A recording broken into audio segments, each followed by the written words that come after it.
Hello again. Some people were asking what happened to the bit of gilding that I did on one of my recent videos. And I did do a piece that was actually the width of this embossing folder, but I cut it down.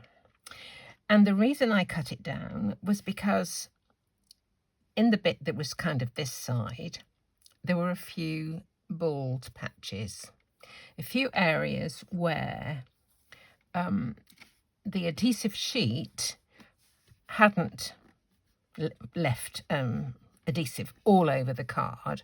And so when I put the gilding flakes on, there was a little gap. So that started me thinking. I cut down the piece of embossed gilding, made it into a card, but then I thought there must be a way around this.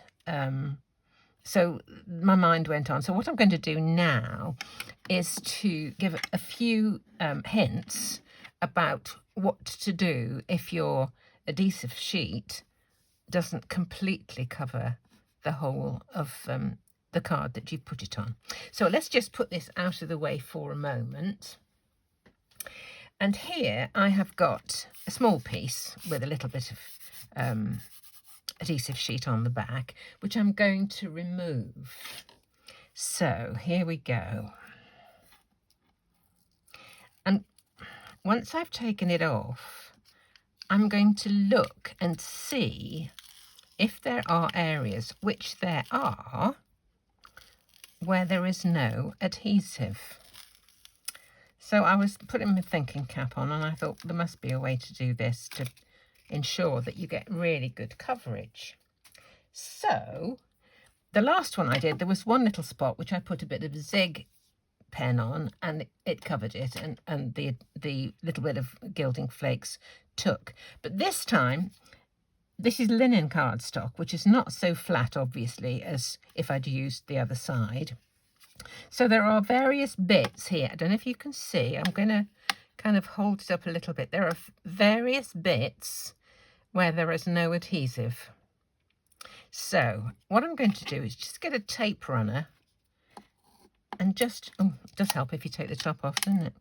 Good grief.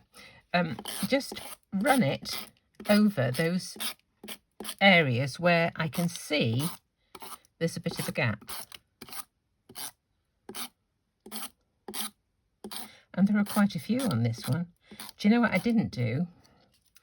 I didn't go over it with my brayer to try and make sure that the adhesive sheet was well stuck down. That might have been something to do with it. Anyway, I think I've pretty well got the whole sheet covered now, looking. I think there's adhesive all over. So now is the time to put on my embossing. Not embossing, I keep saying the wrong thing so many times on these videos. If I listen back to them, I'm talking a load of rubbish. I'm saying stars instead of hearts. I'm saying dies instead of stamps. But, you know, you'll have to forgive me because I'm kind of old. So we do that after a while. So here we go. I'm going to put on my gilding flakes. Not too many, because if you put, I used to think you had to cover the entire surface and then just kind of get rid of the excess. But if you put them on more sparingly, when you start to move them around and to burnish them, bits that are not actually stuck will move somewhere else where they can get stuck. They do like to be stuck somewhere. Now, a lot of people have said, particularly in the US, that they can't find one of these things. It's called a scoochie. It's made by, or made for, or sold by, or whatever, indigo blue. And one lady in the US said that, you know, to buy was very cheap from indigo blue, but to ship was prohibitive, really. So if you don't have one of these, I'm showing you an alternative today by using a little brush. Now there's all sorts of, it's fairly stiff. It's called a colour duster, actually. This kind of thing, this is an ink duster from Inkylicious, but one of these kind of things would do as well. Most of my ones of these have got colour on the end, so I don't want to use that. But let's just look and see how we get on with this. I tried the experiment yesterday of putting my watch on upside down. What I mean by that is having the dial on that side instead of that, because my hand keeps touching it and I zoom out or zoom in without realising. So what I'm doing now, I've put it on the right way up again and I've moved it further up my arm just to see if, if I can stay in focus. Oh dear. Right, here we go. First of all, if you're using a brush, just dab it down, and then you can start to move it around a little bit. And you can see that it's taking the bits of flakes with it as it moves. So just, oh God, look at those colours, aren't they beautiful? Oh, I do love them. This one's called Variegated Red from Crafty Notions. Look at it. See, there were loads of gaps to start with, and there's practically none now. So I'm going to tap this back onto it in a minute. There's not much here, is there? Not much waste. Let's just put this back onto the surface of it. Okay. I will need a few more flakes, but just try and use up what you've got. It's gorgeous, isn't it? Look at it. So many colours. Let's put a bit more on, particularly around the edges. There's a few bits missing. I put the lid on in between because you've only got to breathe and the blessed things start flying around. If you sneeze, Lord help us. Oh dear. That would be fatal. Right. Let's try that bit. Okay. First of all, tap, tap, tap.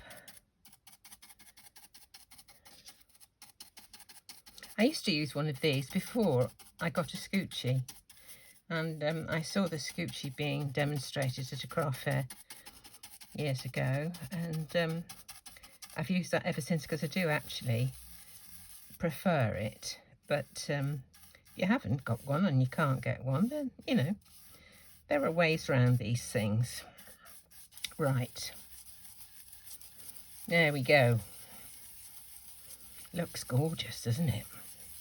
With no gaps now, because I use my tape runner by checking first before I even attempted to put any gilding flakes on. Just checked to see if there are any gaps. These may look like gaps to you, but in fact they're sort of brownish flakes. They're part, oh, there's a hair there or something. Oh, it's one of the bristles. One of the bristles out of my brush. Okay, I think that looks pretty good. Whoa, look at that. Isn't that stunning? Ye gods and little fishes, beautiful, beautiful. I'm going to tip this back in because down at the bottom might be useful sometime. These tiny little bits, they'll fill in a gap. Okay, now going on from what I was doing in my previous videos, using an embossing folder, yesterday or whenever it was, I was talking about using either the embossed or the debossed, the concave or the convex side of the embossing folders.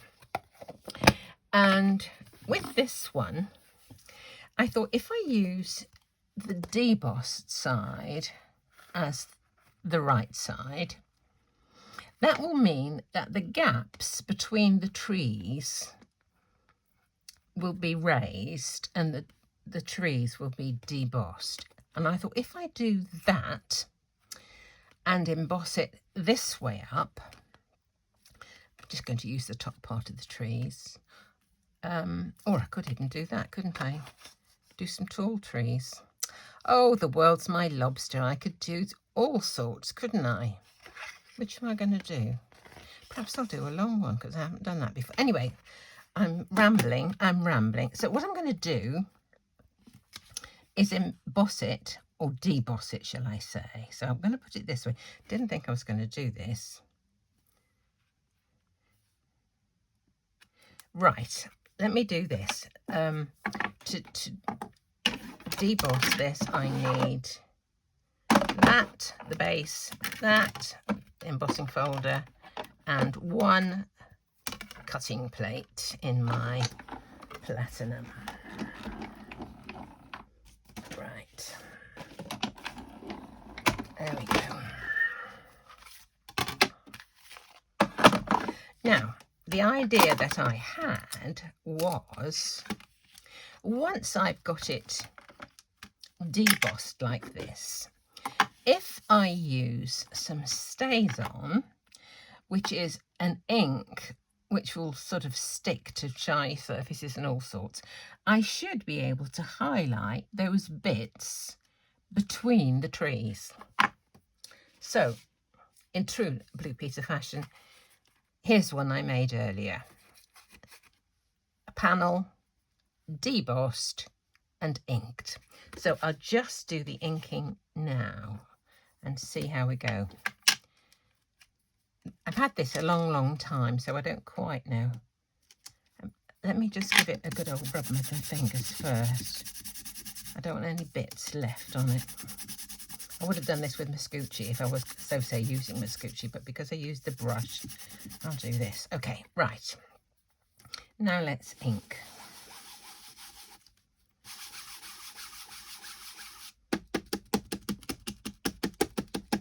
Got to cut this down, obviously, because my panel has got a bit that had no adhesive sheet on it.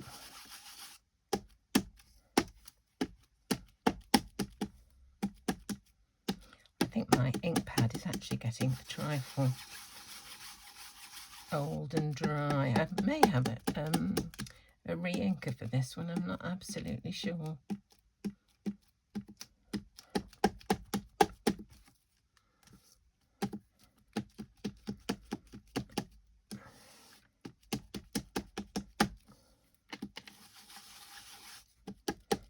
Taking a bit of time, but we will get there.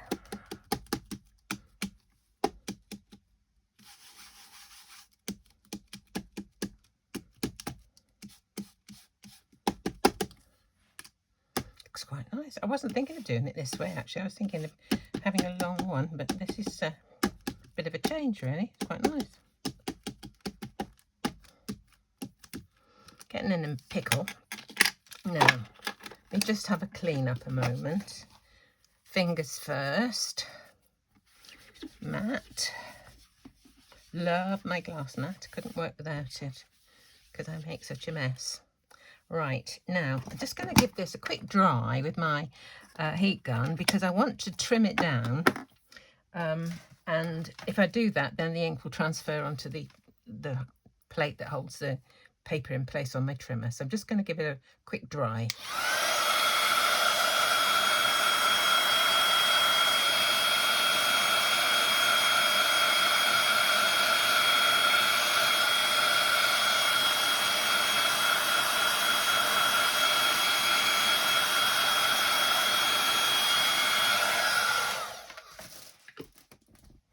There we go. I'll just get my trimmer. Here it is. Right.